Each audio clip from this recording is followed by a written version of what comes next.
How is it different when you're doing a series where you don't get, you know, that seems to me that's what's so appealing about doing a show, is you could novelize the whole thing. Right. But by the same token, you're never really cresting or able to transform the characters that much because you got to leave them on the island. You know, right. It's literally. all middle. I mean, yeah. Especially that's why the British format is so appealing, which is, you know, they don't do open-ended series. It's basically, you know, there were 2 seasons of The Office. State of Play was 8 episodes long.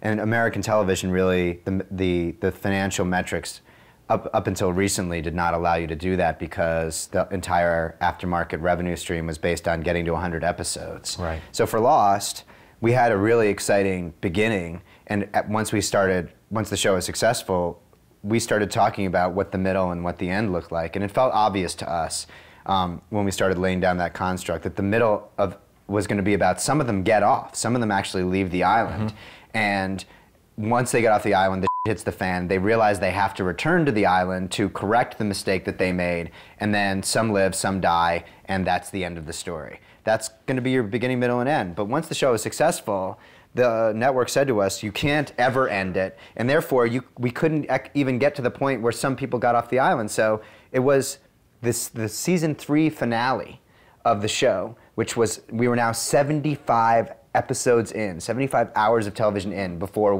anybody got off the island, which was, in my opinion, already way too late, but it was better than nothing. But yet, I look at it and say how freeing it must be because you could do all this character work. Sure. Whereas, you know... which is ultimately, I think, you know, what all great genre is that you come up with a big sort of crazy construct, like the Empire is trying to blow up planets with the Death Star, but ultimately those just become great action set pieces to push cool character stories down the road. So while the island was always interesting to me as a place to set the show, what was infinitely more interesting to all of us, you know, the producers and the writers and the directors and certainly the actors, were that those things, the polar bears running out of the jungle, were just really a cool way to start conversations amongst 12 people who had very different opinions about what that meant.